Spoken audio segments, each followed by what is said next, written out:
The wedding dress felt like a vice crushing the life from Penelope Vaughn's ribs as she stood before Reverend Patterson in the Fort Garland, Colorado church, watching her intended groom adjust his silk cravat with fingers that had never known a day of honest labor.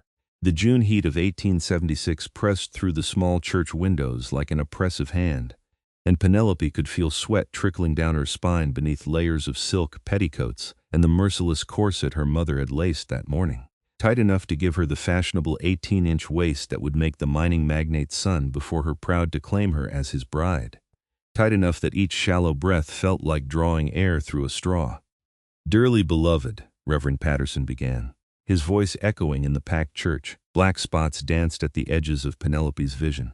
She tried to draw a deeper breath, but the whalebone stays dug into her flesh, unyielding. Her mother had pulled the laces with determined strength, ignoring Penelope's protests that she could not breathe properly. "We are gathered here today to join this man and this woman in holy matrimony." The church spun slightly. Penelope gripped her bouquet of wildflowers tighter, trying to focus on anything. Her groom, Theodore Whitmore, stood beside her with a self-satisfied expression that made her stomach turn. Or perhaps that was the lack of oxygen. She had known him for exactly 3 months, introduced by her father who saw the match as advantageous. Theodore owned half the silver mines in the territory, and her father's mercantile business would benefit greatly from the connection. If anyone can show just cause why these two should not be lawfully joined together, let them speak now or forever hold their peace. The world tilted. Penelope's knees buckled. She heard her mother's gasp, Theodore's startled exclamation, and the collective murmur of the congregation as the floor rushed up to meet her. The last thing she saw before darkness claimed her was the painted ceiling of the church, and the last thing she felt was the crushing, relentless pressure around her ribs. When awareness began to return, it came in fragments. Strong hands lifting her, the sudden brightness of sunlight, voices arguing, her mother's shrill protests cutting through the fog. "Put her down this instant. She is simply overcome with emotion, as any proper bride should be." "Madam, your daughter cannot breathe." The voice was deep, rough-edged like granite scraping against granite. "This contraption is killing her. How dare you?" "That is the latest fashion from New York." Penelope forced her eyes open. The face above her was weathered in hand, framed by dark hair that fell past his shoulders. Strong jaw covered in several days' worth of beard. Eyes the color of pine forests, fixed on her with an intensity that cut through her days. "Can you breathe?" he asked her directly. Ignoring her mother's continued protests, she tried to speak, managed only the faintest shake of her head. "That is what I thought." He carried her away from the church entrance, away from the crowd of wedding guests, spilling out to see what had happened. He set her down on a bench in the shade of a cottonwood tree, and before anyone could stop him, he pulled a knife from his belt. Her mother screamed. Theodore shouted. But the mountain man ignored them all, turning Penelope gently onto her side. "This will ruin the dress," he said, not as an apology but as a simple statement of fact. "But you will live." The knife was sharp. She felt the fabric part, heard her mother's wail as he cut through the expensive silk and lace.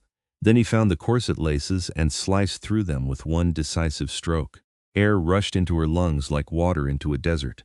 Penelope gasped, coughed, and drew in great shuddering breaths as the pressure released. The relief was so intense it brought tears to her eyes. "Breathe free now," the mountain man said quietly, sheathing his knife. She looked up at him through streaming eyes, clutching the ruined dress to her chest. "Thank you," she managed to whisper. Connor Mallory." He studied her face with that same intense focus. "You have some color coming back. Good. You have destroyed a $300 wedding dress." Her mother, Eleanor Vaughn, stood over them with her face red with fury. "And you have ruined my daughter's wedding." "Your vanity nearly killed your daughter, madam," Connor replied evenly. He stood, and Penelope realized he was tall, well over 6 feet, with shoulders that stretched the worn fabric of his buckskin shirt. His arms were corded with muscle, his hands scarred and capable. He looked like he could lift a full-grown horse if needed. "Perhaps consider that before you complain about a dress." Theodore pushed through the crowd, his face contorted with rage. "You dare touch my bride? I will have you arrested." She was not breathing. She fainted from lack of air. Connor's voice remained calm, but there was steel beneath it. "If you cared more for her welfare than her appearance, perhaps you would have noticed." "I noticed she was overcome with the emotion of our union," Theodore snapped. "As any delicate woman would be." "I was suffocating," Penelope said, finding her voice. She struggled to sit up, still holding the cut dress together. "I could not breathe all morning. I tried to tell Mother, but she said I must look perfect for the ceremony." Her father, Robert Vaughn arrived then, taking in the scene with shrewd eyes that missed nothing. He looked from his daughter, alive and breathing, to the mountain man who stood like a wall between her and the angry groom, to his wife who looked ready to faint herself. "It appears we owe you thanks, Mr. Mallory," Robert said carefully. "My daughter's life is worth more than any dress." "Robert," Eleanor gasped. "Silence, Eleanor. Our daughter could not breathe." He turned to Theodore. "Perhaps we should postpone the ceremony. Give everyone time to recover from this excitement." "Postpone?" Theodore's eyes narrowed. "Your daughter made a spectacle of herself in front of half the territory. I have investors attending this wedding, business associates who came from as far as Denver. We will proceed once she changes into something appropriate. She needs rest," Connor said flatly. "And who are you to dictate what my intended bride needs?" Theodore stepped closer, though he had to look up to meet Connor's eyes. "You are nothing but a dirty trapper who wandered down from the mountains. You have no place here. I have as much right to be in Fort Garland as anyone, and I am not about to stand by while a woman suffocates for the sake of vanity." The two men faced each other, tension crackling like lightning about to strike. Penelope watched them, her heart still racing, her lungs still grateful for each unrestricted breath. She looked at Theodore, really looked at him, seeing the anger in his eyes that had nothing to do with concern for her well-being and everything to do with wounded pride. Then she looked at Connor, this stranger who had cut through social convention and expensive fabric without hesitation to save her life. "I need time," she said loud enough for everyone to hear. "I cannot get married today, Penelope," her mother cried. "I nearly died, Mother. I fainted because I could not breathe. I need time to recover." She stood carefully, wrapping the ruined dress around herself like a cloak. "Mr. Mallory is right. The wedding must be postponed." Theodore's face went from red to purple. "You would embarrass me this way? After all I have offered you? You have offered me a marriage where my health matters less than my appearance," Penelope heard herself say. The words surprised her, but they felt true. "I need to think about whether that is what I want." "Think," Theodore laughed, but there was no humor in it. "You are 23 years old, practically a spinster. Your father's business is drowning in debt. You need this marriage far more than I do, Miss Vaughn.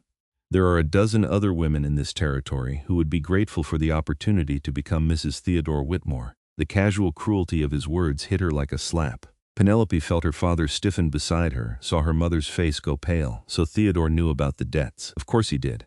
That was why he had been so confident, why he had courted her with the air of a man doing her a favor. "Then perhaps you should marry one of them," she said quietly. The crowd that had gathered gasped.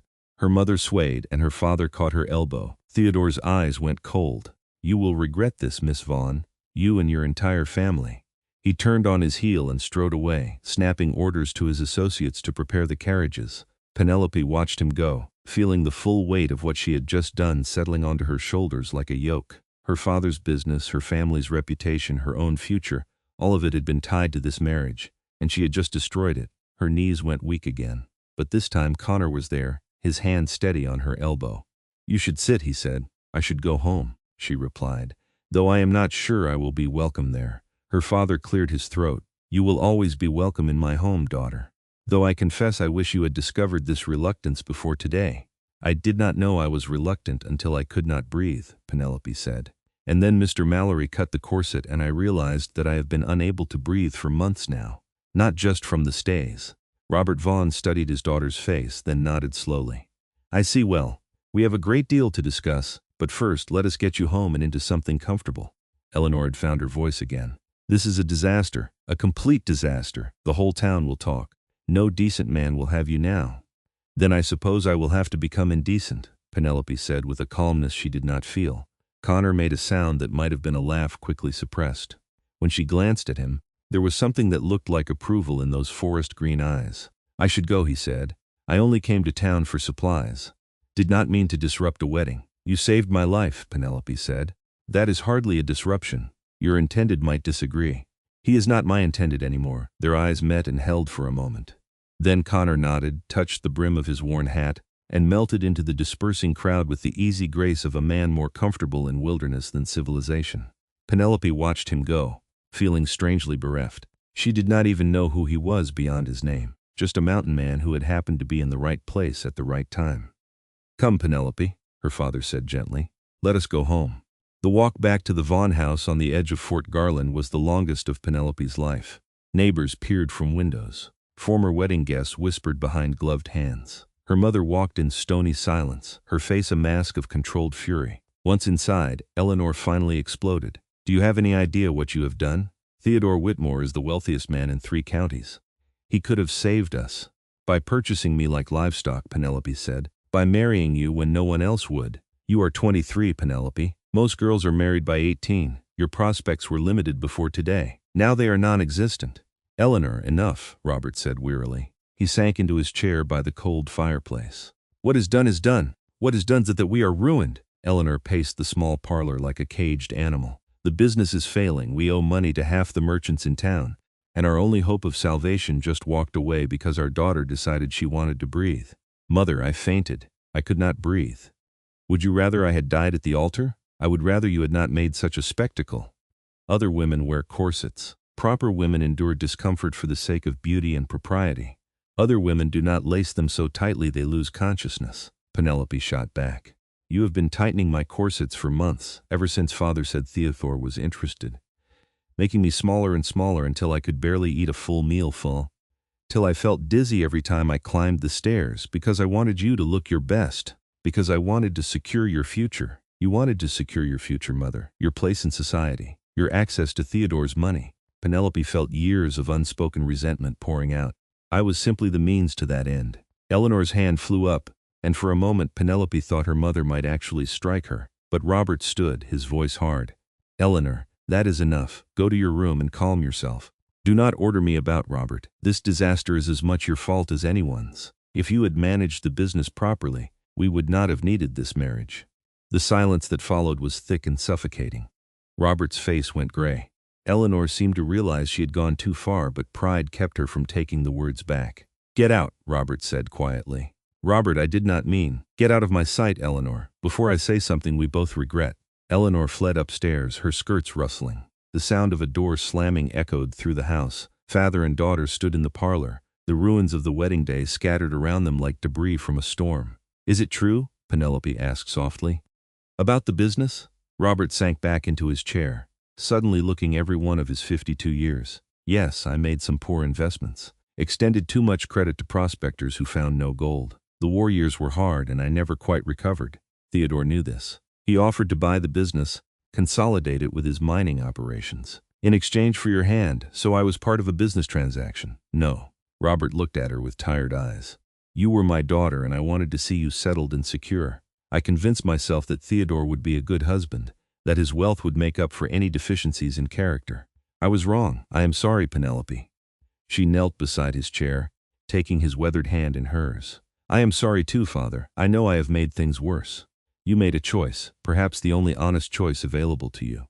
He squeezed her hand. "We will find another way. I will find another way. What will happen to the business? I do not know. Theodore will likely call in the debts I owe him. I may have to sell. But we will manage somehow, we always have." Penelope rested her head against her father's knee, feeling like a child again. Safe in this moment, even as the world crumbled around them. A knock at the door startled them both. Robert rose to answer it and Penelope heard the murmur of male voices. Her father returned carrying a small package wrapped in brown paper. "This was left for you," he said, handing it to her. She unwrapped it carefully. Inside was a simple cotton dress, plain but clean and well made, and a note written in a firm, slanted hand. "For breathing free, Connor Mallory." Penelope held the dress against her chest, feeling something warm uncurl in her heart. A stranger's kindness freely given, expecting nothing in return. How different from Theodore's calculated courtship. "Who is Connor Mallory?" her father asked. "The mountain man who saved me. He cut my corset when I fainted." "Ah, I should like to thank him properly. I do not know where he is staying. He said he came to town for supplies. Then he will likely be at the trading post. I will find him tomorrow." Robert looked at the dress in her hands. "That was kind of him." "Yes," Penelope said softly. It was. That night she lay in her bed wearing the simple cotton dress Connor had sent, breathing deeply and easily for the first time in months.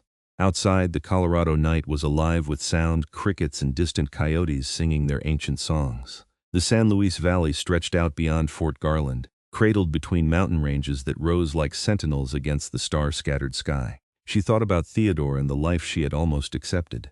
Fancy dresses that crushed her ribs. Dinner parties where she would have smiled and said nothing of substance.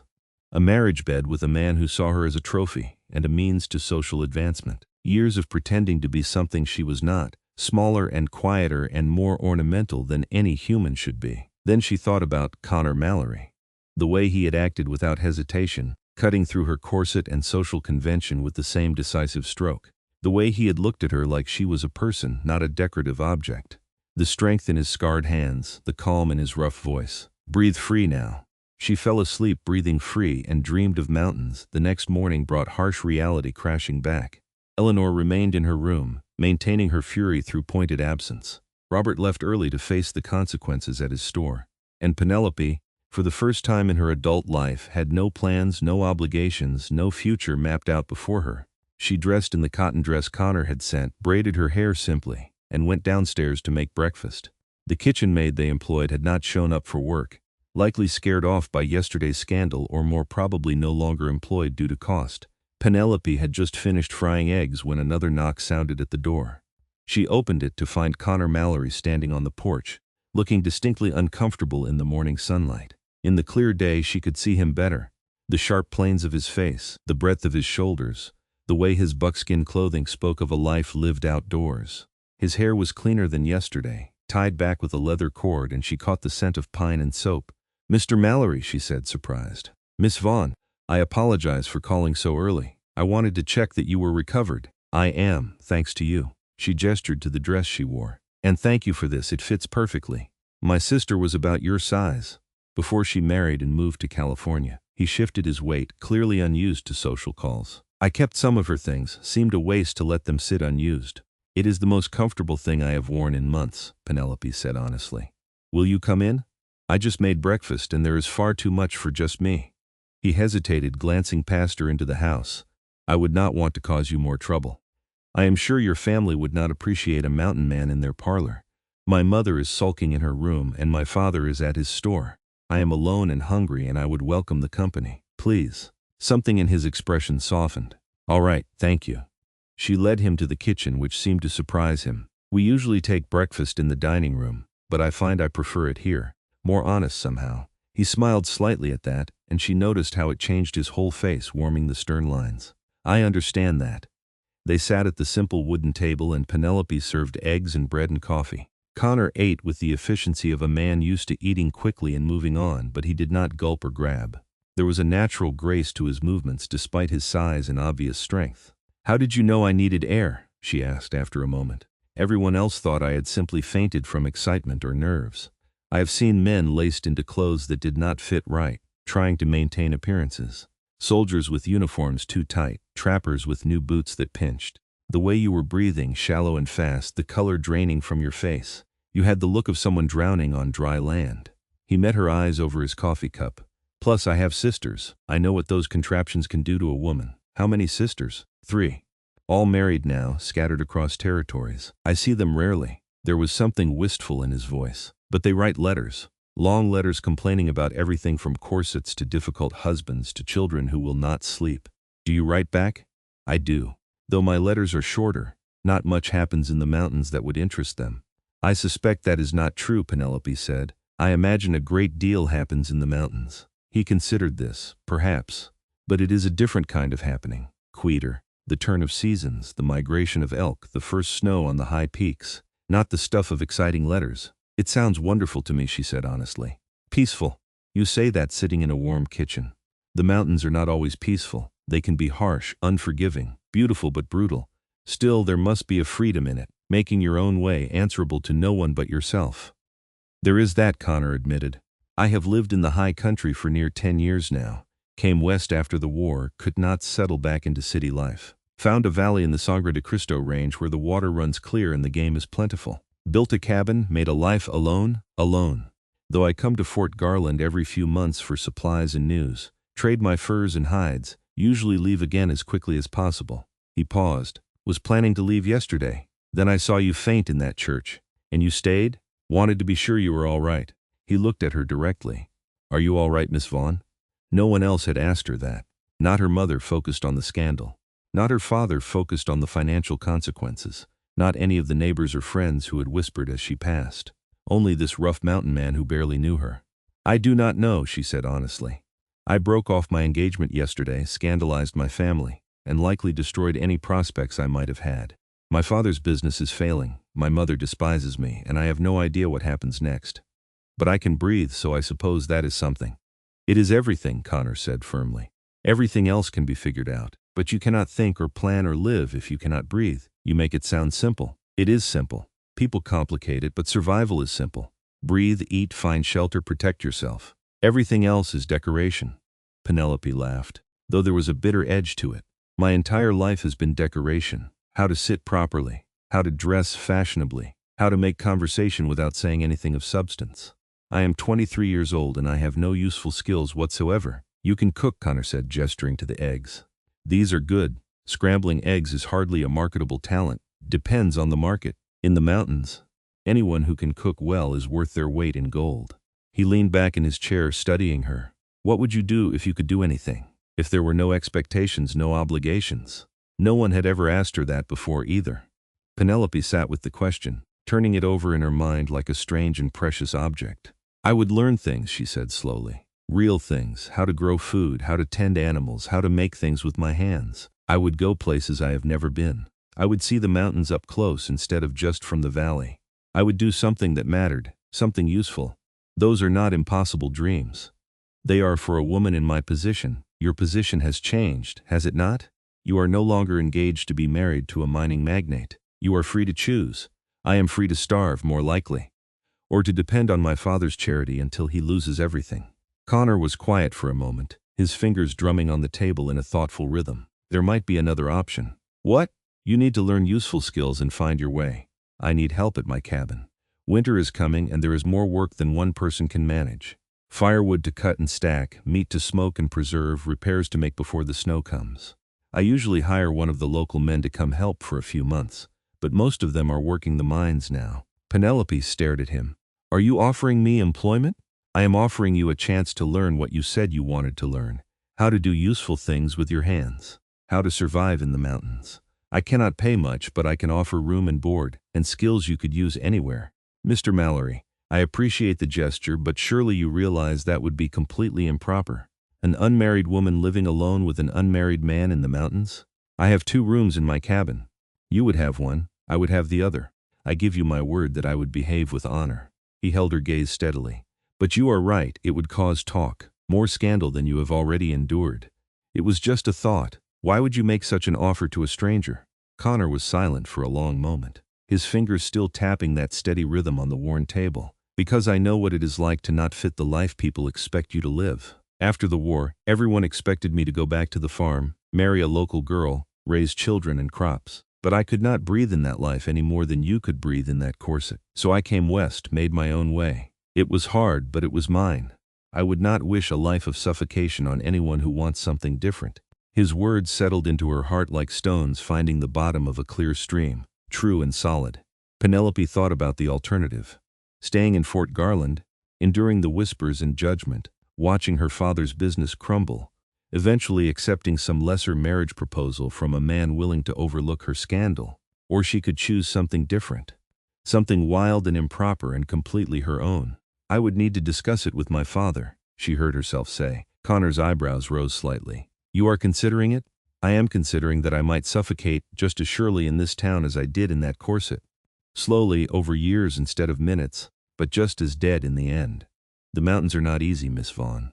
The work is hard, the winters are harsh, and you would be far from everything you know. Everything I know has nearly killed me twice now.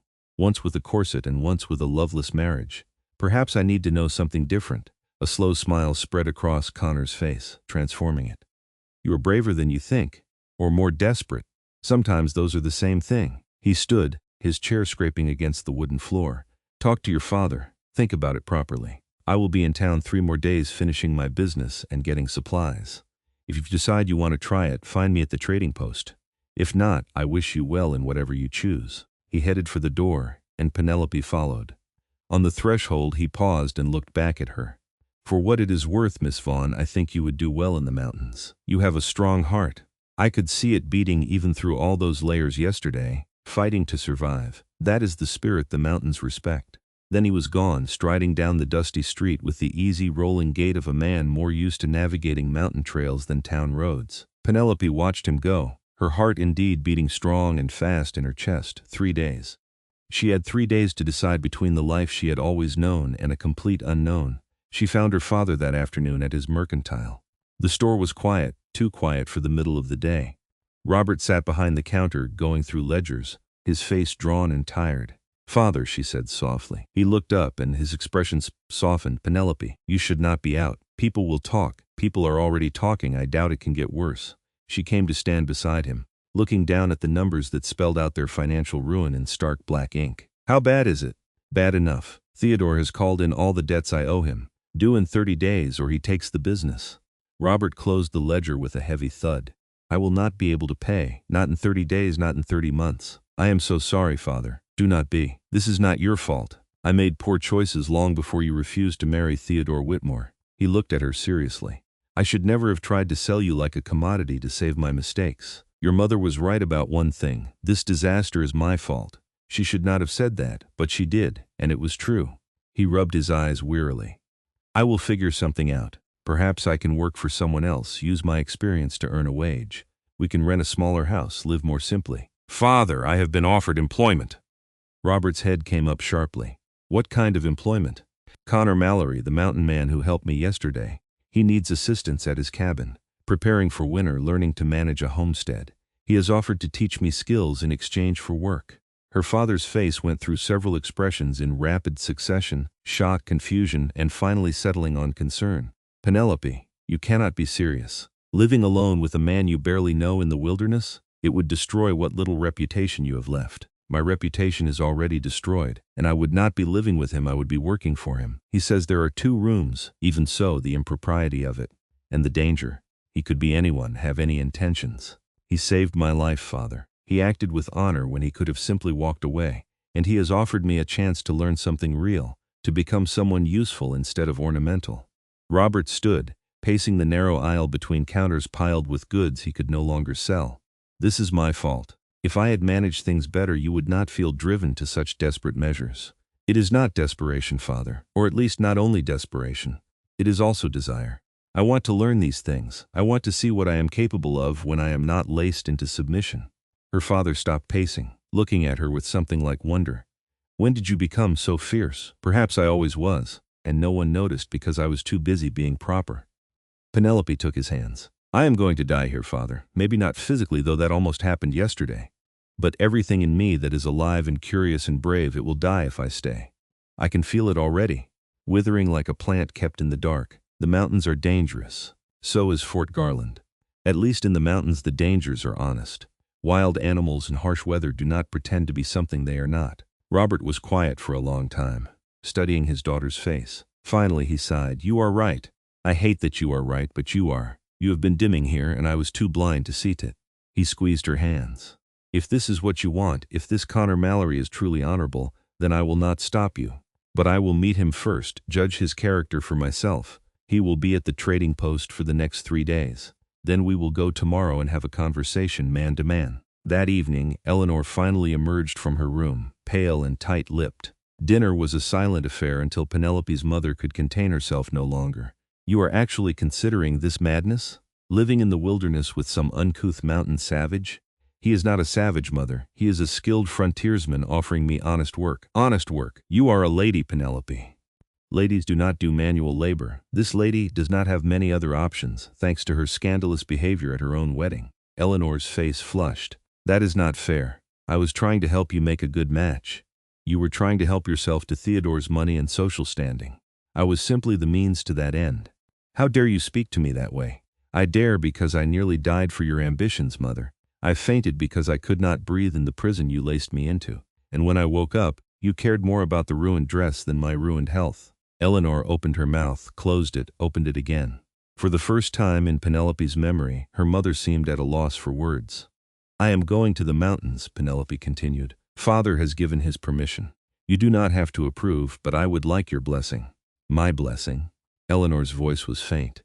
"You want my blessing to throw away everything I have tried to teach you, everything you are? I want your blessing to become who I actually am instead of who you tried to make me." Mother and daughter stared at each other across the dinner table. Robert watched them both, saying nothing. Finally, Eleanor stood, her napkin falling to the floor.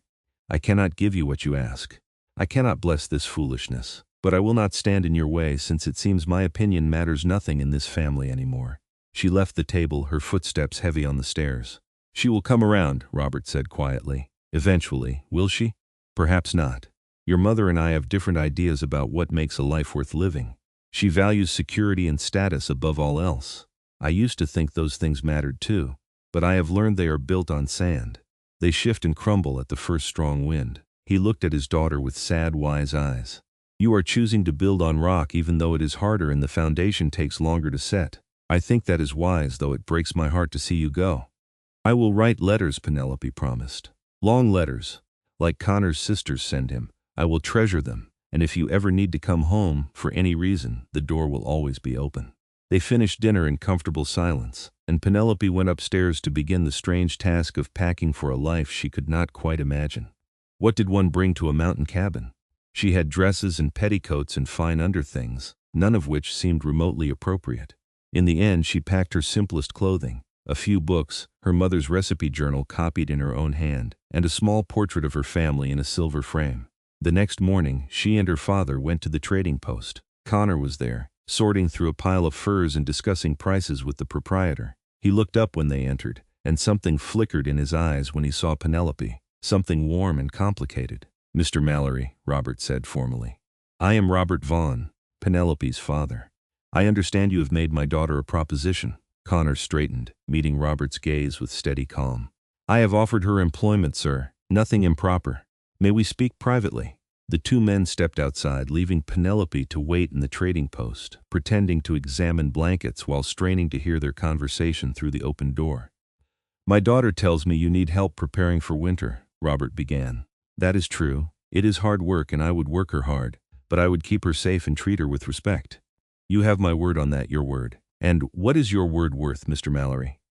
"It is all I have to offer besides my name, which you can check if you doubt me. I served in the Colorado Volunteers during the war, mustered out honorably in 1865. I have traded at this post for 10 years, and the proprietor can vouch that I pay my debts and keep my agreements. I have 3 sisters and 5 nieces, and I was raised to treat women with honor."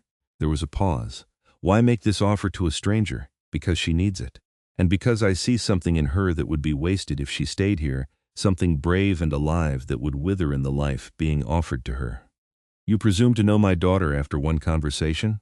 "No, sir. But I know the look in someone's eyes when they are drowning. I saw it in my own mirror after the war, before I came west, and I saw it in your daughter's eyes when she woke up after fainting, even before I cut that corset." Connor's voice was firm, respectful, but unyielding. "She needs room to breathe, space to figure out who she is without society telling her who to be. The mountains can offer that." Another long pause. Penelope held her breath. "If you harm her in any way, if you treat her with anything less than complete honor, I will find you. I am a merchant, not a fighter, but I will find a way to make you regret it. I would expect nothing less. And I give you my word, she will be safer with me than she was in that church laced into suffocation for the sake of fashion." "Very well. When would you leave?" 2 days. I need to finish gathering supplies. Then we have 2 days to prepare my daughter for a life I cannot even imagine." The men came back inside, and Robert nodded to Penelope. "If this is what you want, I will not stand in your way. But Mr. Mallory has promised to bring you back to Fort Garland at least twice a year, so we can see that you are well." "I did not promise that," Connor said mildly. "You are promising it now," Robert replied, with unexpected steel in his voice. Connor looked at Penelope, one eyebrow raised in question. She nodded, and he turned back to her father. "All right. Twice a year I will bring her to town. You have my word. Then we have an agreement." Robert extended his hand, and the two men shook. Penelope watched them, these two very different men who both in their own ways cared about her welfare. Her father, who was letting her go even though it hurt, and Connor, who was offering her a chance at something new even though he owed her nothing. The next 2 days passed in a blur of preparation. Robert used some of his dwindling funds to buy practical items at the trading post. Sturdy boots, wool blankets, a warm coat, leather gloves. Things Penelope had never needed in town but would be essential in the mountains. Connor helped select everything, his experience invaluable. He showed her how to pack efficiently, how to protect items from moisture, how to think practically about what she would truly need versus what she might merely want. "Every ounce matters when you are carrying it up a mountain trail," he explained. "Bring only what is essential or irreplaceable. Eleanor did not speak to her daughter during those 2 days. She stayed in her room, maintaining her disapproval through pointed absence. But on the morning Penelope was set to leave, she found a small package on her bed. Inside was a beautiful warm shawl, hand-knitted, and a short note in her mother's precise handwriting. "Stay warm. Stay safe. Try not to forget all the manners I taught you, Mother." It was not a blessing, but it was not a curse either. Penelope folded the shawl carefully into her pack, feeling the complicated weight of her mother's love expressed the only way Eleanor knew how. Connor arrived at dawn with 2 horses, a sturdy mountain mare for Penelope and his own gelding, a massive bay that looked like it could carry a full-grown bear up a cliff face. He had a pack mule as well, loaded with supplies. Robert helped Penelope mount, his hands shaking slightly. "You will write? Every week, I promise, and you will write back?" "Of course." He looked up at her, his eyes suspiciously bright. "Be careful, daughter. Be smart. And if you need anything at all, send word." "I will, Father. Take care of yourself. And Mother, I will try." He stepped back and Connor swung into his saddle with practiced ease. "Ready?" Connor asked. Penelope took one last look at the house where she had grown up, the town where she had spent 23 years learning to be small and quiet and decorative. Then she looked ahead to where the Sangre de Cristo Mountains rose purple and majestic against the morning sky. "Ready," she said. They rode out of Fort Garland just as the sun was breaking over the Sangre de Cristo range, painting the peaks in shades of rose and gold. Penelope had never been more than a few miles from town in her entire life. Now she was heading into the wilderness with a man she barely knew, leaving behind everything familiar. It should have terrified her. Instead, she felt alive. Connor set a steady pace, not too fast but not dawdling. He pointed out landmarks as they rode, teaching her to read the land. "That peak there, the one that looks like a broken tooth, that is Blanca. It is sacred to several tribes. We will stay well south of it in the lower valleys." The trail climbed gradually, following a creek that sparkled in the morning light. Aspen trees shimmered gold and green, their leaves whispering secrets to the wind. The air smelled clean and sharp, nothing like the dust and wood smoke of Fort Garland. "How far is your cabin?" Penelope asked after several hours of riding. 2 days at this pace. We will camp tonight near Twin Lakes, reach the cabin tomorrow evening. I have never camped before. I assumed as much. I will teach you." He glanced at her, assessing. "How are you feeling?" "Saddle sore?" "A bit," she admitted, "but not unbearable. It will get worse before it gets better, but you will toughen up. Everyone does." They stopped at midday beside the creek. Connor showed her how to hobble the horses so they could graze without wandering, how to select a good spot for a brief rest, how to refill water canteens from a stream safely. Always look upstream before you drink. Make sure nothing dead is fouling the water. And taste it. If it tastes wrong, do not drink it. Better to go thirsty another hour than to get sick in the wilderness. Penelope absorbed every word like parched earth soaking up rain. This was real knowledge, practical and immediate. So different from the useless etiquette she had spent years learning. They ate hardtack and dried meat, simple food that tasted better than any fancy dinner she had endured in Theodore's company. Connor ate efficiently, his eyes always moving, watching the landscape, not nervous but aware. Like a wild animal that knows predators exist and takes sensible precautions. "What are you watching for?" she asked. "Everything. Weather changes, animal tracks, signs of other people. The mountains can be dangerous if you are not paying attention. But if you stay alert, read the signs, you can usually avoid trouble." "What kind of trouble?" "Depends on the season.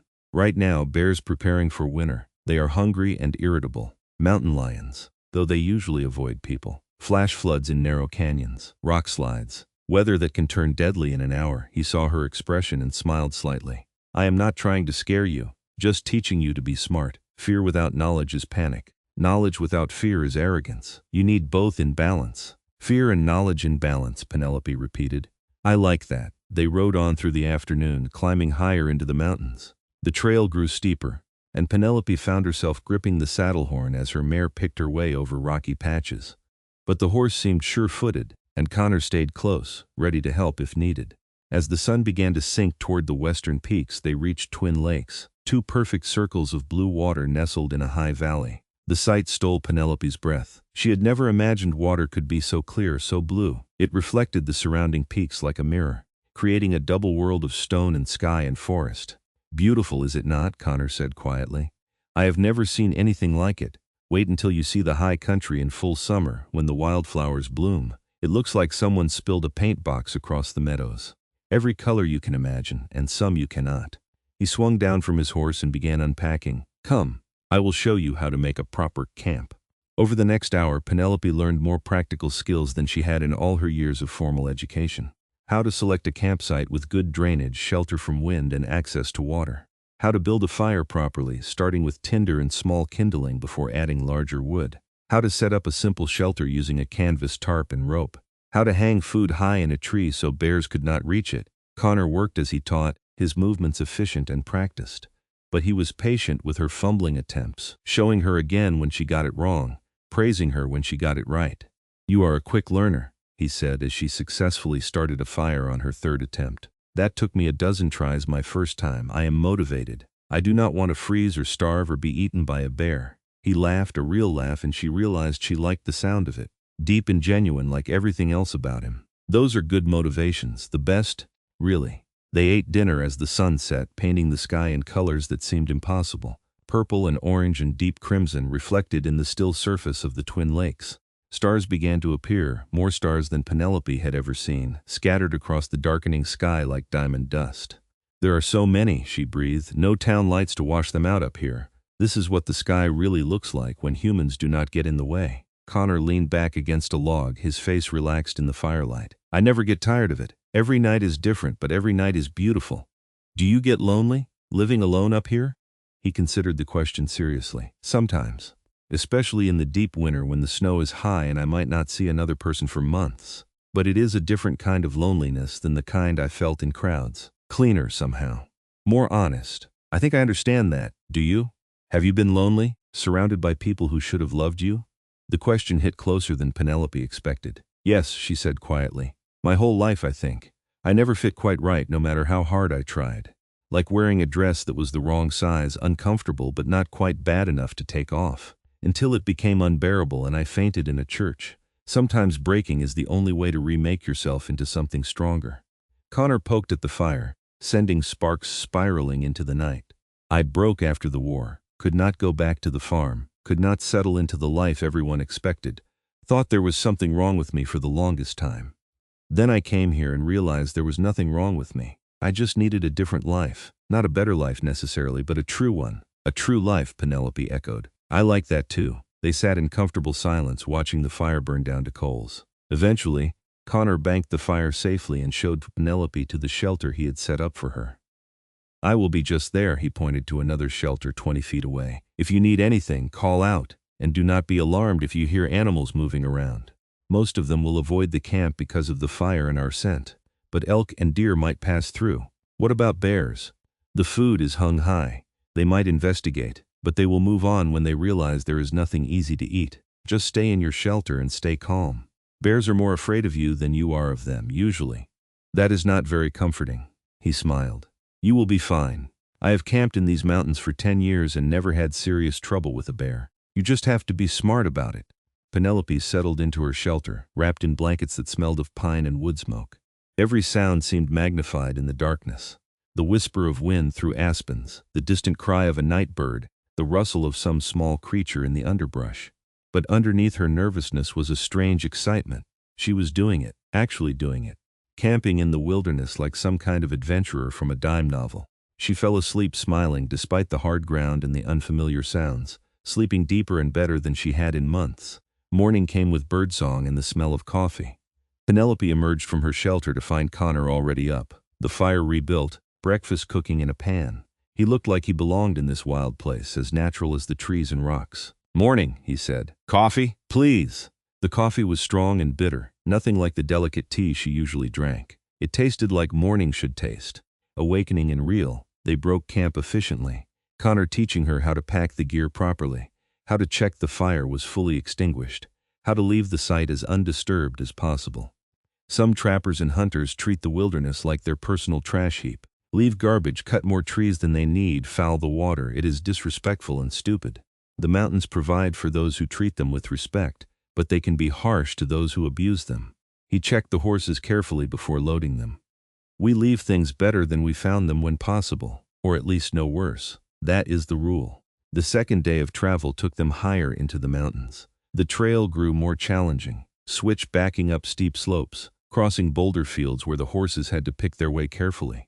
Penelope's legs ached from gripping the saddle, and her back hurt from the unaccustomed riding. But she did not complain. This was what she had chosen, and she would see it through.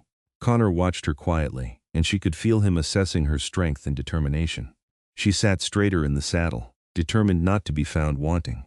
They stopped for a brief lunch in a meadow scattered with late summer wildflowers. While the horses grazed, Connor showed her how to identify edible plants. These here yampa roots. The natives taught me about them. You can eat them raw or cooked, taste a bit like a sweet potato. And this elk thistle. The roots and young stems are edible. Take some of the bitterness out if you boil them twice. He moved through the meadow like a teacher in a classroom, pointing out plant after plant. The mountains can feed you if you know what to look for, but you have to be absolutely certain of your identification. Some plants that look harmless can kill you dead. How do you remember them all? Practice. I learned from natives, from other trappers, from trial and error, though I was careful with the error part when it came to potentially poisonous plants. He plucked a small purple flower. This is monkshood, beautiful. But every part of it is deadly poisonous. Even touching it too much can make you sick. So I teach you what is safe and what is dangerous, and you learn to tell the difference. Penelope knelt in the meadow, studying the plants with new eyes. Food and poison, both growing side by side. Life in the mountains was about making the right choices, knowing what to embrace and what to avoid. Not so different from life anywhere, really. Just more immediate, more honest. They rode on through the afternoon, and Penelope began to understand what Connor meant about reading the land. The way the clouds built up over the peaks in the afternoon, how the wind shifted as they climbed higher. The tracks that crisscrossed the trail telling stories of animals that had passed. Elk, deer, something that might have been a bear, though Connor said it was at least a day old. As the sun began to sink, they crested a ridge and Connor pulled his horse to a stop. There, he said, pointing. Below them, nestled in a small valley beside a fast-flowing creek, sat a log cabin. It was simple but well made with a stone chimney and a small barn nearby. Smoke rose from the chimney, which surprised Penelope until she remembered Connor saying he had hired men to help before. Perhaps someone was minding the place. They rode down the slope and a large black and white dog came bounding out to greet them, barking joyfully. "Scout!" Connor dismounted and roughed up the dog's ears. "I wondered if you would still be here, you wandering fool. He is yours more or less. He showed up last winter, half-starved and frozen. I fed him and he decided to stay. Comes and goes as he pleases, but he usually comes back." Connor looked at the smoking chimney, and it seems my neighbor has been keeping the place warm. The cabin door opened and an old man emerged. He was compact and weathered with long gray hair and dark eyes that missed nothing. Native American, Penelope realized, though she did not know which tribe. "Connor," the old man called, "you took your time getting back. I was beginning to think you had gotten yourself killed in town. Fort Garland is not that dangerous, Isaac." Connor helped Penelope dismount. "This is Miss Penelope Vaughn. She is going to help me prepare for winter. Penelope, this is Isaac Running Deer. He has a cabin about 5 miles north, and he is the best tracker in the territory." Isaac studied Penelope with sharp, assessing eyes. "You brought a town woman to the mountains? Have you lost your mind?" "Possibly," Connor said cheerfully. "But she is a hard worker and a quick learner, and she makes better coffee than I do. That is not a high bar." Isaac switched his attention back to Penelope. "Can you shoot?" "No," she admitted. "Can you skin an animal?" "No." "Can you survive a night alone in the wilderness?" "Not yet." Isaac looked at Connor.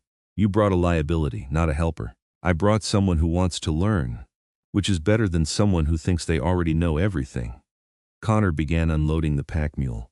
"Will you stay for dinner, Isaac?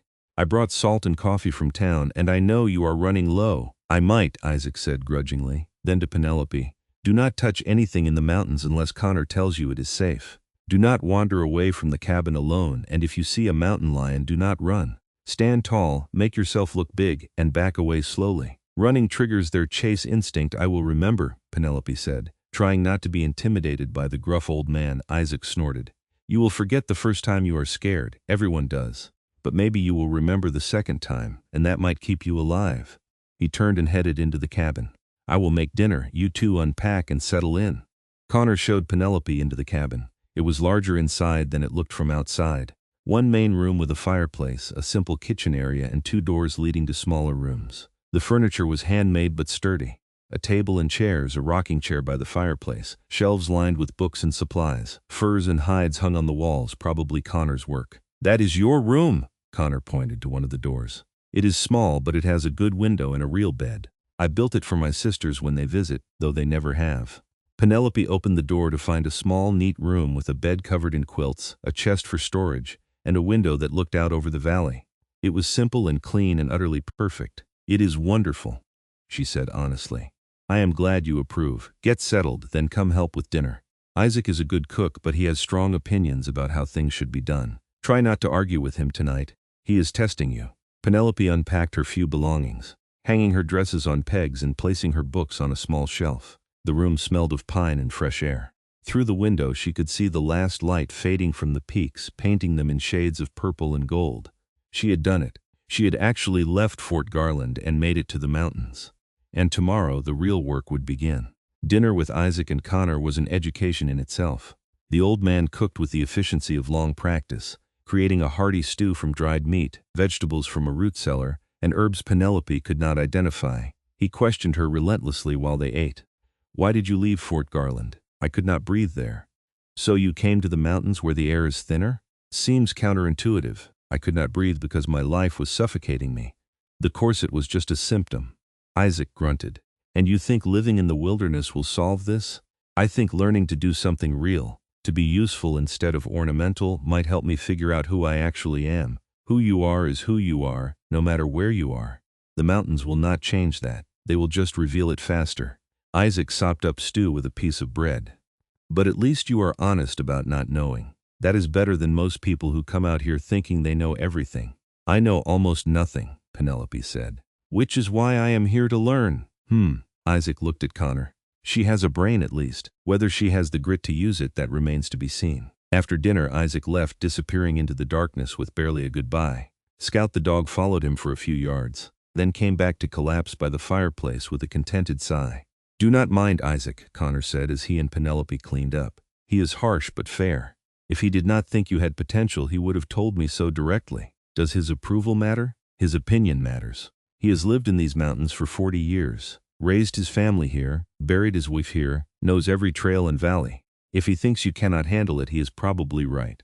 But he did not say that. He said your grit remains to be seen, which means he is willing to wait and watch." "No pressure then," Penelope said dryly. Connor smiled. "You will do fine.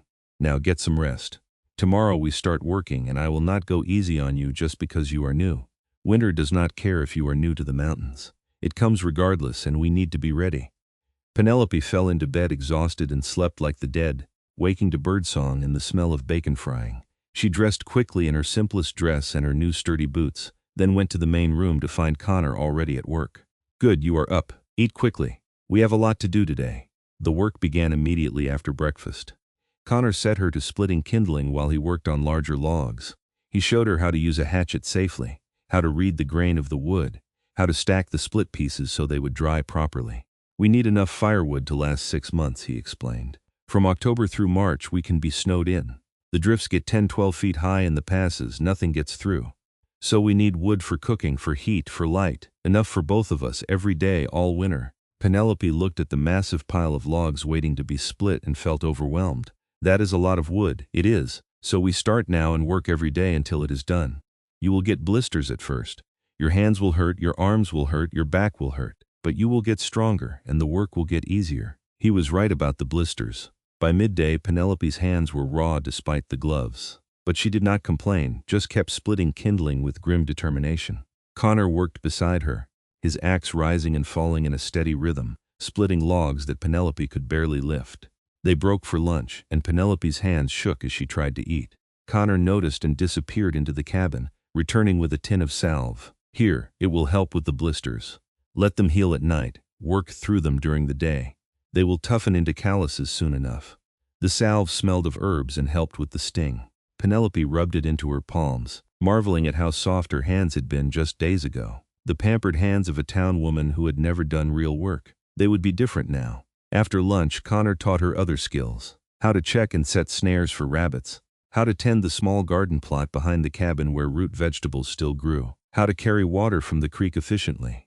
Each task had its own technique, its own logic. Penelope absorbed it all, her mind hungry for this practical knowledge. As the sun began to set, they returned to the cabin to find Isaac there again, this time with 2 rabbits. "Thought you might need fresh meat," he said gruffly. "And I thought I would teach the town woman how to skin and clean game, since you will probably forget to do it properly." Connor raised his eyebrows. I thought you said she was a liability. She is. But she worked all day without complaining, and she did not cry when she got blisters. So maybe she is a liability who can be trained. Isaac thrust the rabbits at Penelope. Come, I will show you once. After that, you do it yourself. The process of skinning and cleaning the rabbits was messy and unpleasant, but Isaac was a good teacher, patient and thorough. Penelope forced herself to pay attention, to master her squeamishness. This was food, and food was survival. She needed to know how to do this. You did well, Isaac said when they finished. You did not faint or vomit, which is better than most first-timers. Connor, she might actually be worth keeping. High praise from you, Connor said with amusement.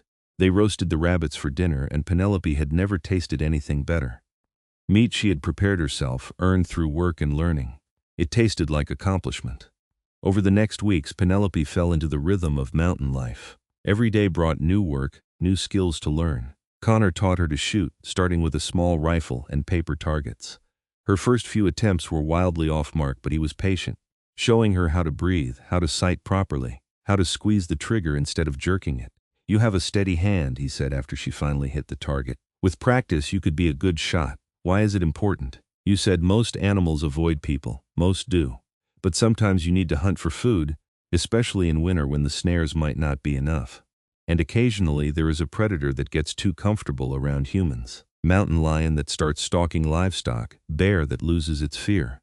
Then you need to be able to protect yourself. Penelope practiced every day until she could hit the target consistently. The rifle became familiar in her hands, another tool she knew how to use. Connor also taught her to ride better, taking her on daily trips around the valley. They checked snares, scouted for game, marked trees that needed to be cut for firewood. Scout the dog came with them, ranging ahead and circling back, joyful in his freedom. Penelope grew to love these rides, the quiet companionship, the beauty of the mountains surrounding them. Isaac visited several times a week, always with some excuse but really to check on Penelope's progress.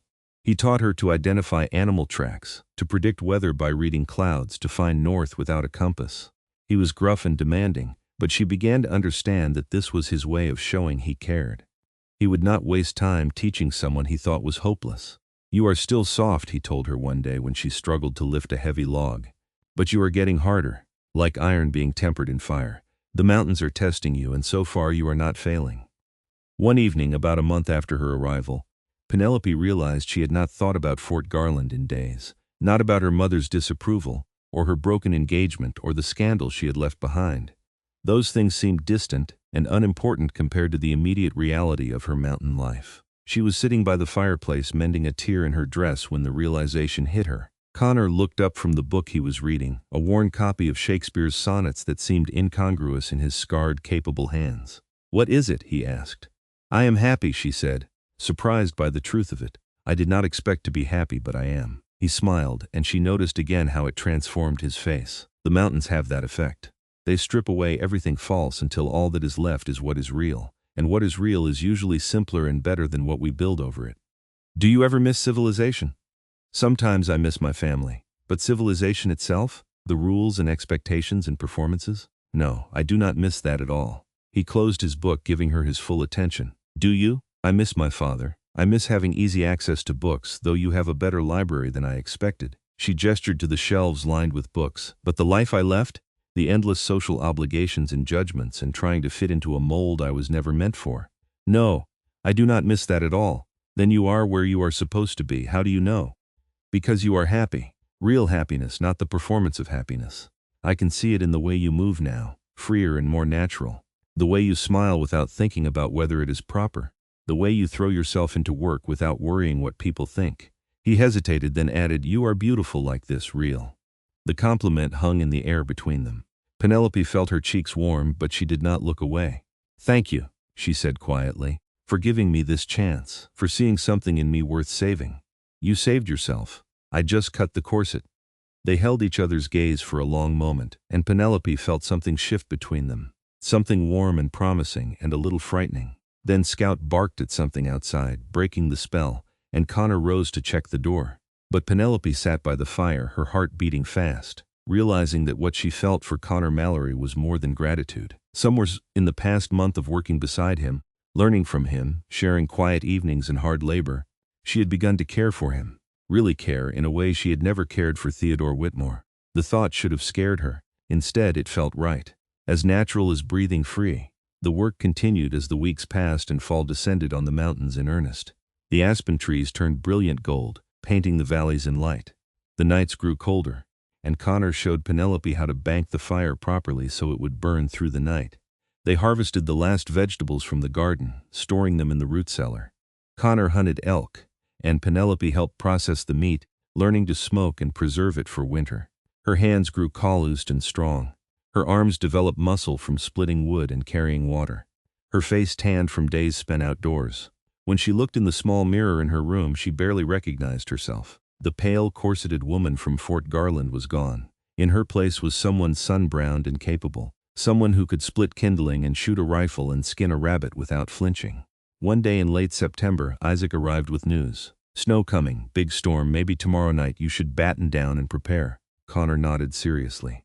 The first big snow of the season, it will likely melt within a few days, but it is a warning, winter is coming fast. They spent the next day securing everything, checking the roof for leaks, bringing extra firewood close to the cabin, making sure the barn where they kept the horses and the mule was tight and warm. Isaac stayed to help, and the three of them worked until dark. The snow arrived as promised, starting as fat, lazy flakes that drifted down like feathers. By morning, the world was white. Penelope woke to a transformed landscape, everything buried under 8 inches of fresh powder. The mountains gleamed in the sunlight, impossibly beautiful. First snow, Connor said, bringing her coffee as she stood at the window marveling. How does it feel? Like magic, like a different world. It is a different world. From now until spring, we live by winter's rules. The snow dictates where we can go, what we can do. It is dangerous and beautiful in equal measure. He stood beside her and she was acutely aware of his nearness, the solid warmth of him. Are you scared? A little, but also excited. I never imagined I would see something like this. There will be many more snows before spring comes. You will get tired of it eventually, the cold and the confinement. But first snow is always special, always beautiful. The snow melted over the next few days, but it had marked the change in seasons. Now they worked with increased urgency.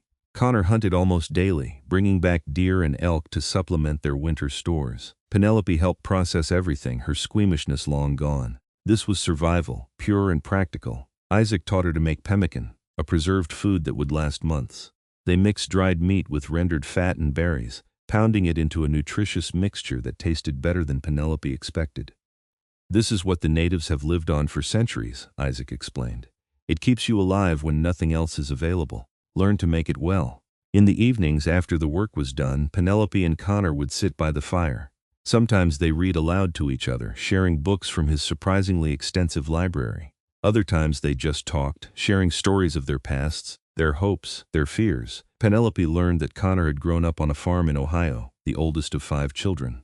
That he had joined the army at 18, full of idealistic notions of glory and honor. That the war had beaten those notions out of him, leaving him hollow and searching. I did things I am not proud of, he said one night, staring into the fire. Followed orders that made me sick. Saw friends die for reasons that made no sense. When it ended, I could not just go back to planting corn and pretending the world was good and just. So I came west as far as I could go and tried to find something clean and true. Found it here, in these mountains. Do you ever regret it? Leaving your family, living alone? Sometimes, but regret is complicated. I regret the pain my leaving caused my parents, but I do not regret the choice itself. I needed this life to heal, to become whole again, and I am whole now, or as whole as I am likely to get. She told him about her childhood, the pressure to be perfect, to marry well, to reflect credit on her family. The way she had tried so hard to fit the mold until she could not breathe. My mother wanted me to be a doll, she said, beautiful and fashionable and ornamental. She never asked what I wanted, what I dreamed about, and I never had the courage to tell her until I woke up on the ground outside that church, gasping for air. What do you dream about? Connor asked gently. I used to dream about being useful, about doing something that mattered. Now I dream about spring, about seeing the wildflowers you described, about learning to ride well enough that I can explore the high country, about becoming the person I was always meant to be, whoever that is. I think you are becoming her, Connor said. I see her more clearly every day. Their eyes met, and Penelope felt her heart skip. She wondered if he felt it too, this growing connection between them, if he lay awake at night in his room, thinking about her the way she thought about him. If he noticed the little things, like how she had started wearing her hair down instead of pinned up because it was more practical, or how she hummed while she worked, or how she had worn a groove in the floor pacing the length of the cabin on the days it was too cold to work outside. The first real winter storm came in early October, a blizzard that lasted 3 days.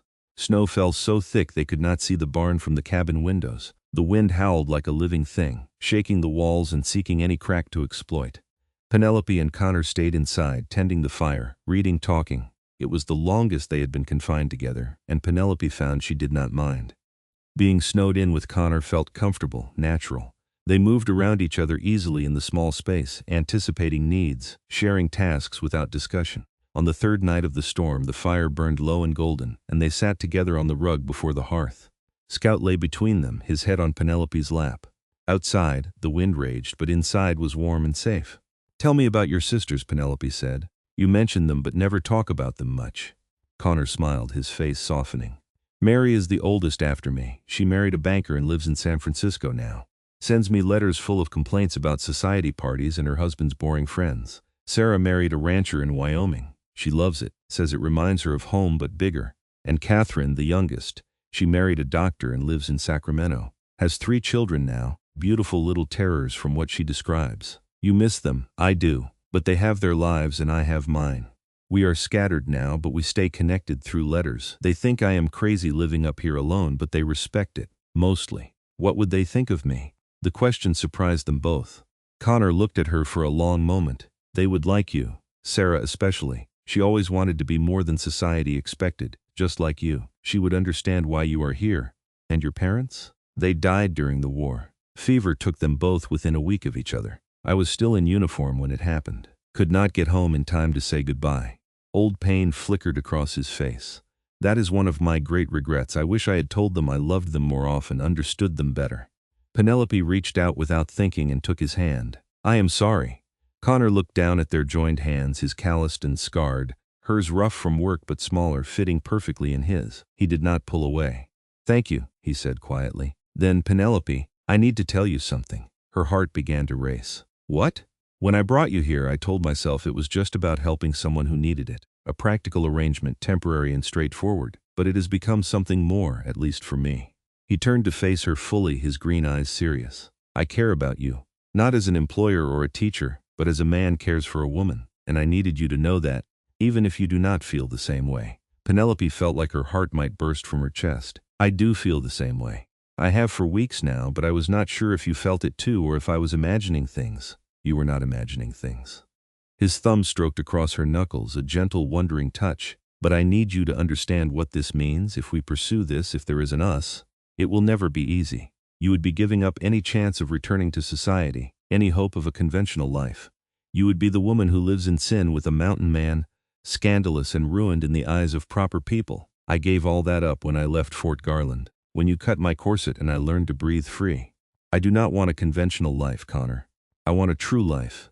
And I think a true life with you would be the best thing I could imagine."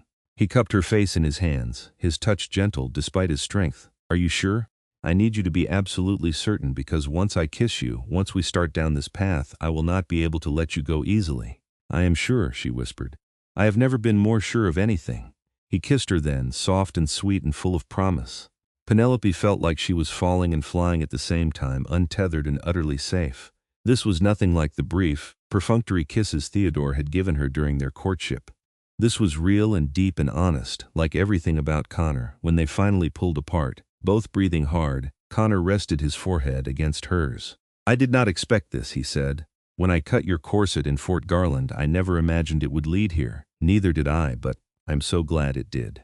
They sat before the fire, holding each other as the storm raged outside, and Penelope felt a peace and rightness she had never experienced before.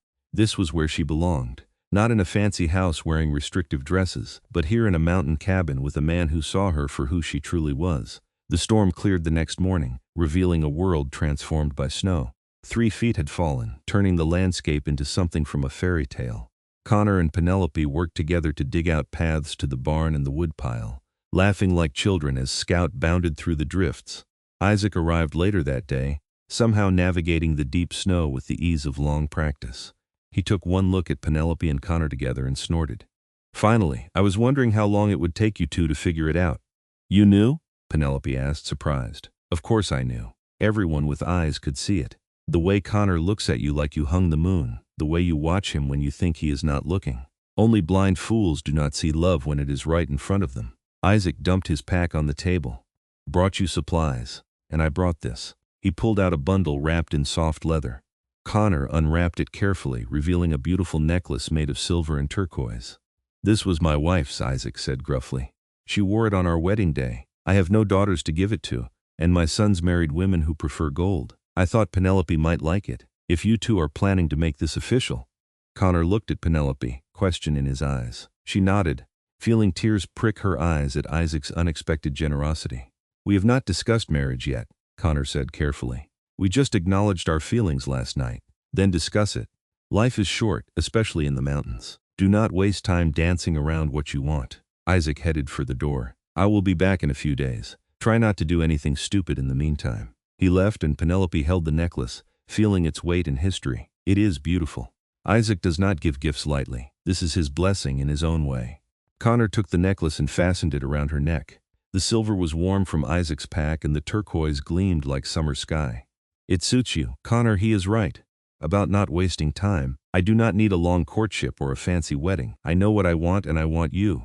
Will you marry me? He laughed, surprised and delighted. I think I am supposed to ask you that question. Then ask. He knelt before her, taking her hands. Penelope Vaughn, will you marry me? Will you stay here in these mountains and build a life with me? It will not be an easy life, but it will be a true one. I promise to honor you, protect you, and love you for as long as I live. Yes, she said, pulling him up to kiss him. Yes to all of it. They were married 2 weeks later in a simple ceremony at Isaac's cabin. Isaac performed the ceremony himself, having been granted the authority to do so by the territorial government years earlier. The only witnesses were Scout and the mountains themselves. Penelope wore the turquoise necklace and a simple dress she had sewn herself. Connor wore his best buckskin shirt and a look of pure joy. They spoke their vows as the sun set over the snow-covered peaks, promising to love and honor each other through whatever came. You are now husband and wife, Isaac intoned solemnly. Try not to make me regret this. They rode back to their cabin as the stars emerged, and Scout ran ahead barking joyfully. That night, Penelope moved her belongings from the small bedroom to Connor's larger room, and they began their married life wrapped in each other's arms, warm and safe against the winter cold. The deep winter months were a time of quiet joy. Snow fell frequently, sometimes trapping them inside for days at a time. But Penelope did not mind. She and Connor had each other, and that was enough. They read together, cooked together, made love by firelight, and woke tangled in quilts as frost painted elaborate patterns on the windows. Connor taught her to make snowshoes and how to walk in them without tripping. They explored the valley together, checking snares and hunting when the weather allowed. Penelope became proficient with the rifle, bringing down a deer on her own for the first time in January. Connor cleaned and dressed it, praising her shot, and they smoked the meat together, working in comfortable synchrony. Isaac visited regularly, always arriving with some excuse but really checking on them. He taught Penelope to tan hides properly, a messy and laborious process that she mastered through determination. The old man seemed pleased with her progress, his gruff exterior warming slightly with each visit. You have done well, he told her one day, as they worked on stretching a deer hide. You came here soft and ignorant, and you have become capable. The mountains have accepted you. That is no small thing. Thank you, Isaac, for everything you have taught me and for the blessing you gave us. You earned it, both of you. He was quiet for a moment, then added, My wife would have liked you. She was fierce like you, willing to build a life in a hard place because it was where her heart led her. I see her in you sometimes. It was the highest compliment Penelope had ever received. As winter began to loosen its grip in March, Penelope discovered she was pregnant. The realization came slowly, missed cycles and morning queasiness that she initially attributed to something she ate. But when the truth became undeniable, she felt a mixture of joy and terror. She told Connor one evening as they sat by the fire. His face went through a series of expressions, shock, wonder, and then pure, radiant happiness. A child, he breathed. We are going to have a child. Are you happy? She asked, suddenly uncertain. Happy? Penelope. I am terrified and overjoyed in equal measure. But yes, I am happy, so incredibly happy. He pulled her close, his hand resting on her still flat stomach. When? September, I think. Early fall, before the first snow. That is good. I will make sure we have everything ready, that we are prepared. His mind was already racing, planning. We should bring a midwife up from Fort Garland when the time comes. I will send word to Isaac. He knows everyone in the territory. And we will need more supplies, things for the baby. Connor breathed. Penelope said, amused by his sudden flurry of worry. We have months to prepare, and women have been having babies in the mountains for centuries. We will manage. I know, but you are precious to me, and I want everything to be perfect and safe. Nothing in life is perfectly safe, but we are together and we will figure it out, just like we have figured out everything else. He kissed her then, tender and reverent. I love you, Penelope Mallory, I love you too. As spring arrived in earnest, the mountains transformed again. Snow melted, revealing brown earth and dormant grass. Streams swelled with runoff, roaring and frothing. And then, as if by magic, the wildflowers began to bloom. Connor had not exaggerated. The meadows exploded in color, purple lupine and yellow arnica and scarlet paintbrush and a dozen other species Penelope could not name. It looked like the mountains had been splashed with every color imaginable, a celebration of life returning after winter's death. They rode through the flower-strewn meadows, and Penelope laughed with pure joy. This was what Connor had promised, what she had dreamed about through the long winter. The world reborn, beautiful beyond description. Thank you, she said, pulling her horse alongside his. For bringing me here, for showing me this, for saving my life in every way that matters. You saved your own life, Connor said. I just cut the corset. Everything else, the courage and the strength and the determination, that was all you. In May, Connor prepared to make the promised trip to Fort Garland. Penelope had written letters regularly through the winter, sending them out with Isaac, who made occasional trips to town. Her father had written back, relieved to hear she was well and adjusting to mountain life. Her mother's letters were shorter, stiffer, but they came nonetheless, small steps toward reconciliation. Are you ready to face them? Connor asked as they packed for the journey. I think so. I am nervous, but I am also proud of what we have built here. I want them to see that I am happy and healthy, that I made the right choice. The ride to Fort Garland took 3 days, much easier now without snow. Penelope noticed how much stronger she had become, sitting the saddle easily for hours at a time. Her hands held the reins with confident grace. Her body moved with the horse instead of fighting it. They arrived in Fort Garland on a warm May afternoon. The town looked smaller than Penelope remembered, more cramped and dusty. Or perhaps she had grown larger, expanded by the mountains and the sky. Her father was at his store, which to Penelope's surprise still stood. Robert looked older, grayer, but his face lit up when he saw her. Penelope, my dear girl, he embraced her, then held her at arm's length to study her. You look wonderful, different but wonderful. I am different, father. The mountains change you. Robert turned to Connor, extending his hand. Mr. Mallory, thank you for taking care of my daughter. She takes care of herself mostly, Connor replied, shaking firmly. I just provide the location and occasional guidance. They went to the Vaughn house together. Eleanor was in the parlor and her face went pale when Penelope entered.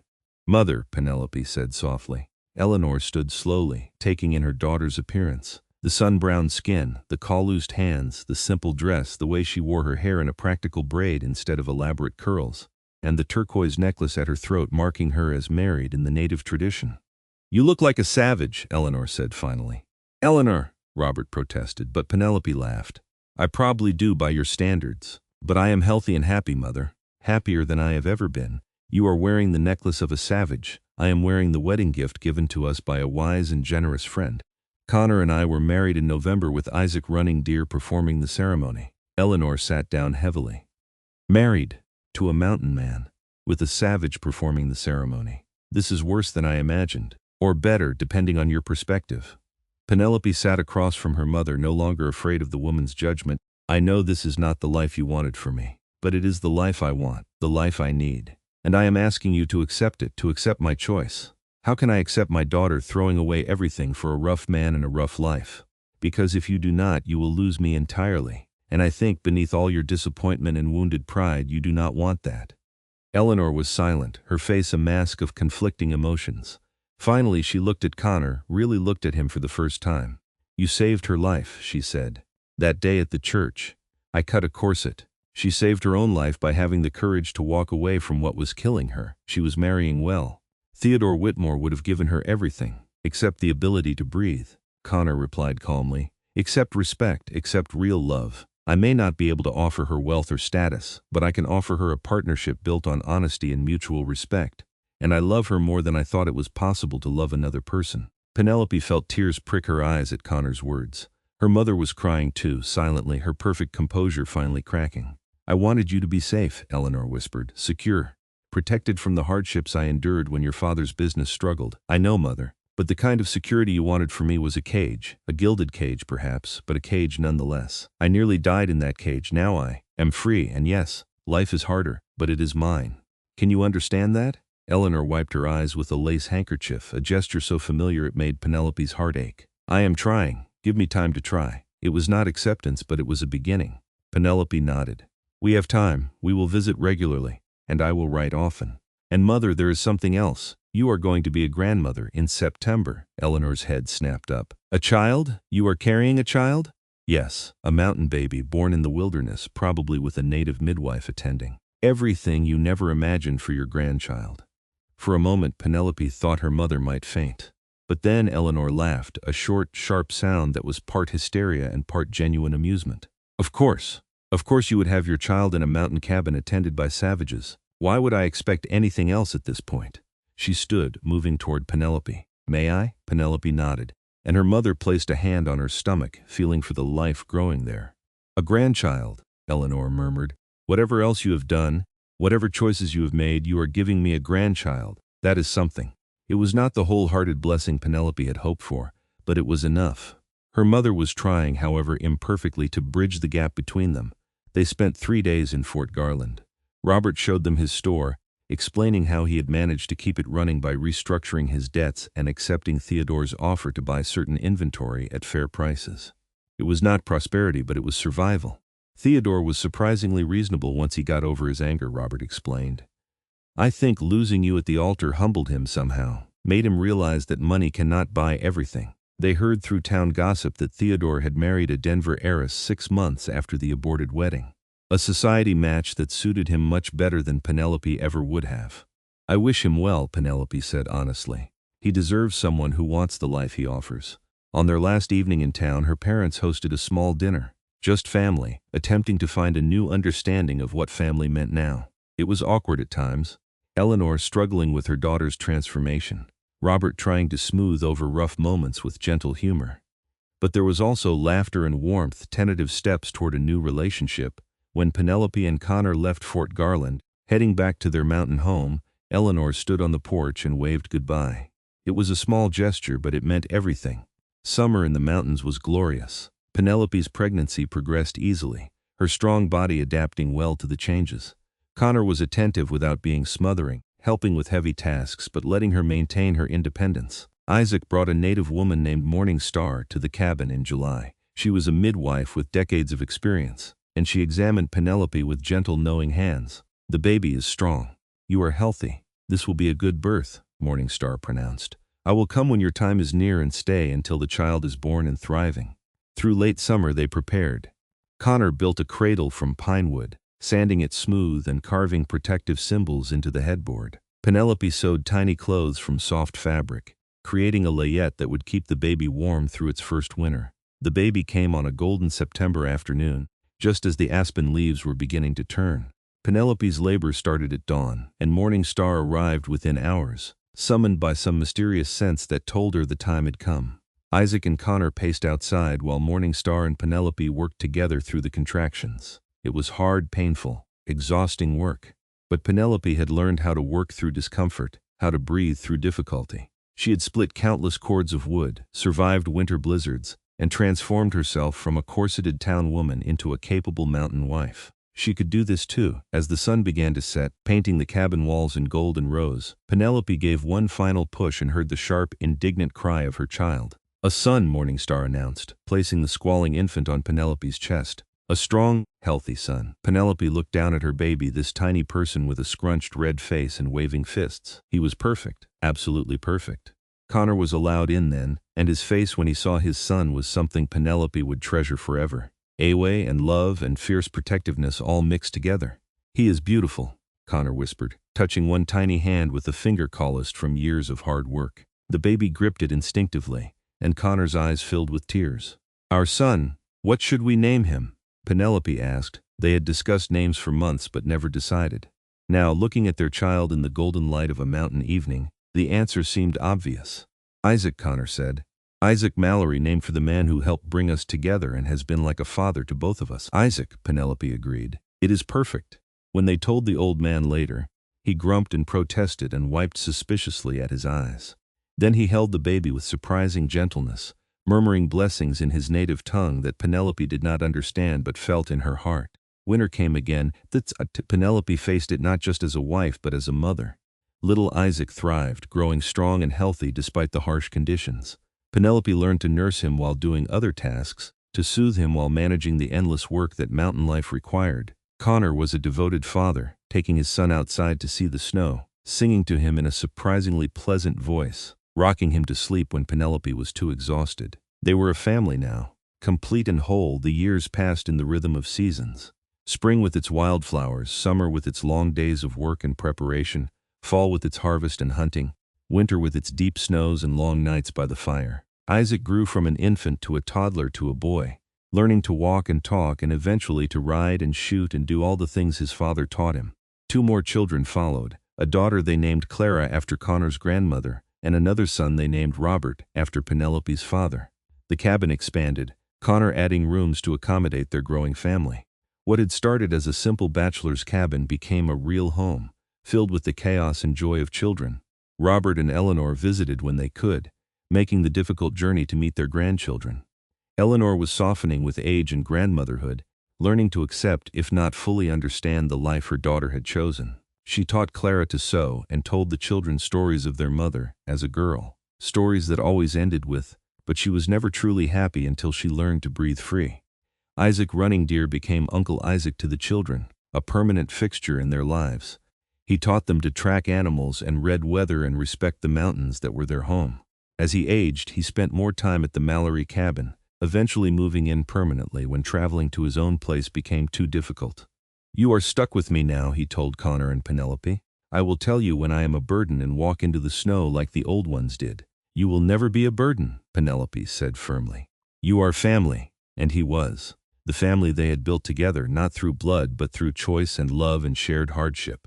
On a summer evening in 1891, 15 years after Penelope had fainted at the altar in Fort Garland, she and Connor sat on the porch of their cabin watching the sunset paint the peaks. Their children were playing in the meadow, Isaac and Clara trying to teach young Robert how to identify animal tracks. Old Isaac dozed in his rocking chair, Scout's grandson at his feet. "Do you ever regret it?" Connor asked, taking Penelope's hand. "Leaving civilization, choosing this life?" Penelope thought about the question seriously. She thought about the society woman she had been, suffocating in corsets and expectations. She thought about Theodore Whitmore and the gilded cage she had almost accepted. Then she looked at the life she had built, this wild, hard, beautiful life full of real work and real love. "Never," she said. "Not for a single moment. You cut my corset and told me to breathe free, and I have been breathing free ever since." Connor raised her hand to his lips and kissed it, a gesture he had performed thousands of times over the years but which still made her heart flutter. "I love you, Penelope Mallory, more now than the day I married you. And I love you. Thank you for seeing me, for saving me, for building this life with me." They sat together as the stars began to emerge, watching their children play in the fading light. The mountains rose around them, eternal and protective, the same mountains that had witnessed their wedding and the births of their children and every day of their life together. Penelope had everything she needed, not wealth or status or the approval of society, but something far more precious: freedom, family, love built on honesty and hard work and mutual respect. A partnership with a man who had cut through more than just a corset that day in Fort Garland. He had cut through the lies she had been told about what a woman should be, what a life should look like, and in doing so he had freed her to become herself, to breathe free, to live true. And that, Penelope thought as Connor's hand tightened around hers, was worth everything. The end.